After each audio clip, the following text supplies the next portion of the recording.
I'm Dr. Kanwal Khalid. I started my career as a graphic designer. That was, I was heavily into marketing and advertising.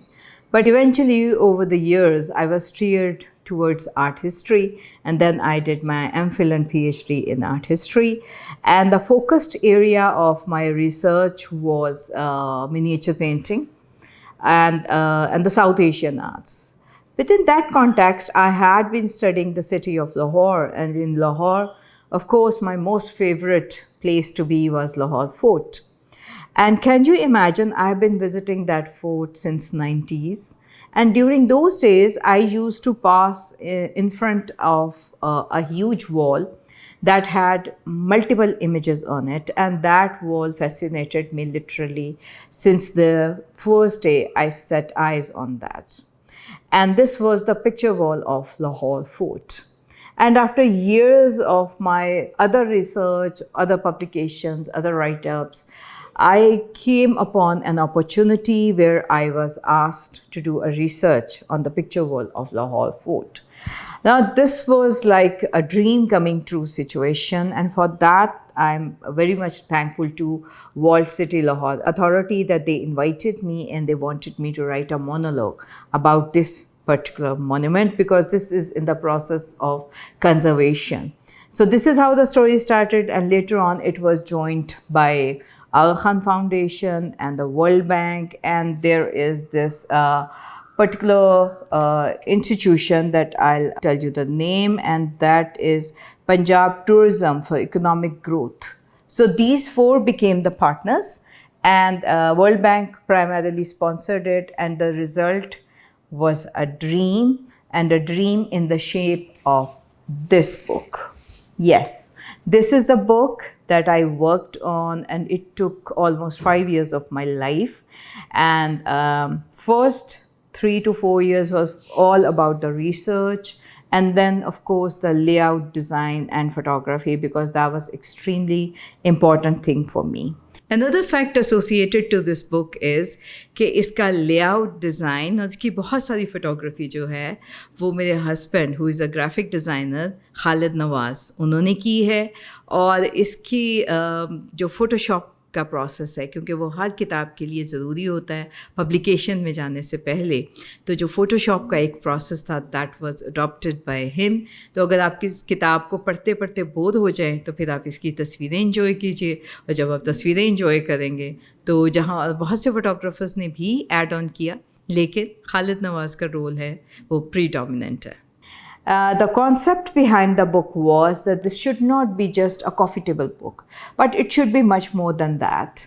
But the images that were being selected to put in the book, that combined both. It is a coffee table book in its own way, but it had lots of information. The information that I gathered through my research and through my passion for this topic. And today, I'll share some of the details which are associated to this book. First of all, I talked about Punjab, and within Punjab there is an introduction of what this region is all about, and then of course the city of Lahore, and from Lahore I moved to Lahore Fort that had the history as old as the city itself. And then of course the Muslims who came to India, and then the Mughals. And during the Mughal period, Lahore Fort got the shape of what it is today, especially during the Akbar's period. And the usual belief was that this particular monument or this picture wall was constructed during Jahangir and Shah Jahan's period, and the only one monograph that has been written about the book by G.H. Vogel that happened in 1920. After exactly 104 years, I wrote this second monologue, and then I proved that this particular picture wall was basically initiated during Akbar's period. It was taken up by Jahangir, continued by Shah Jahan, and probably Alamgir also had some role to play in the construction and structure of this wall. Now currently we have this wall on the western and northern side of the fort, and if you look at it, this is approximately 80,000 square yards that we have there. I will not be able to tell you the exact number of panels there, but there are more than 1600 panels, because I believe this wall extended from here and it reached up to Badshahi Masjid. Unfortunately, this was torn down by the British, and now we have just a portion which is touching the Shah Burj. Right now, this is the main entrance from where you enter the fort now, because Alamgiri gate is closed. So we are talking about Shah Burj, and from Shah Burj, it leads up to the western side and then it goes back to the northern side. So this is the basic structure. I hope my audience will be able to understand. Now coming to the technique. Yes, there were many techniques used on this wall. This was pichikari, ghalibkari, and fresco technique, and there were so many more. But the predominant was kashikari. And in kashikari, we are talking about mosaic kashi. So in this book, I gave a detailed history of kashikari and from where it started and how it reached to the subcontinent and then to the city of Lahore. At one point, Kashikari was the most dominating technique used for the embellishment of the buildings. If you have the chance to look at Masjid Wazir Khan and Mariam Zamani Mosque, much of the embellishment done on the walls of these monuments were done by using the technique of Kashikari. And here it is the mosaic kashi. Mosaic kashi is basically putting up small pieces of glazed clay of different colors, just like a jigsaw puzzle. This is an extremely difficult technique that was taken up by the artisans of Mughal period, and I call this wall a complete, a wonderful dictionary of Mughal design, and a design that I had never seen anywhere else before. Reason being that here we see the topics, and I divided the book because when I started doing my research, I had no idea from where to begin, because it's a massive wall.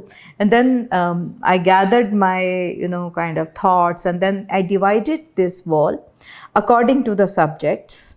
And roughly I'll tell you that this was like supernatural creatures, and then the animals and the birds and the plants and human activities, and then a very important element which I divided in two parts, that was the arabesque, Islami design in curve, and the geometric design that were depicted on this wall.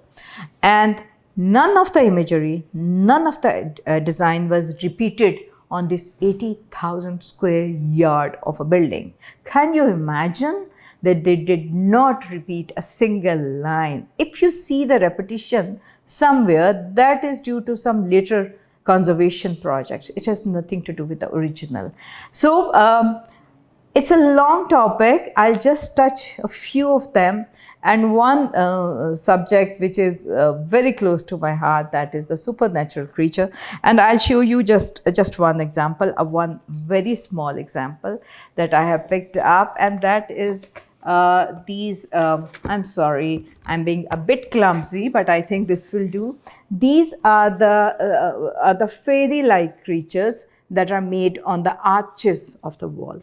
If you enter the fort, you will be able to see them right in front of you, and I'm sure maybe you noticed it, you saw it, but I'm not sure if you have been able to study it properly.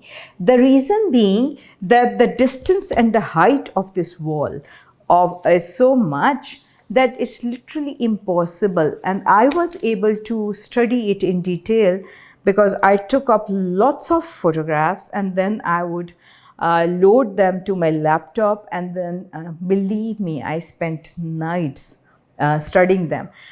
And the kind of details that have been used in this imagery is nothing but a miracle. So much so that these figures that you see, the jewelry they are wearing, and the dresses, and the hairstyles, and the fashion, and the shoes, and their postures, and if you look at the animals, there are phoenix, there are dragons, and there are some very interesting themes that have been put in. Interestingly, these themes are mostly inspired, of course, from Iran, from China. But one thing that really surprised me was that this wall contains lots of influences from Europe. Initially, I thought maybe it's just a coincidence, but then when I started studying it, and then this the reoccurrence was so frequent that at the end, I have to say that the wall has been heavily influenced by the theories and the beliefs of Christianity, and we are getting influences as far away as from Long Island. Can you imagine some of the imagery that is depicted? It had a symbolic interpretation in those islands. I tried to write about the story behind these images. Why the elephant is here, why this figure is here, and trust me, each and every panel has a story behind. I tried to explore a few, and I have put it in this book. And again, I'm grateful to all my donating agencies, especially the Walled City, Aga Khan, World Bank, and the Government of Punjab for sponsoring me, for encouraging me, and for helping me to create this monologue that I'm sure you will read and you will enjoy. Thank you. Thanks so much.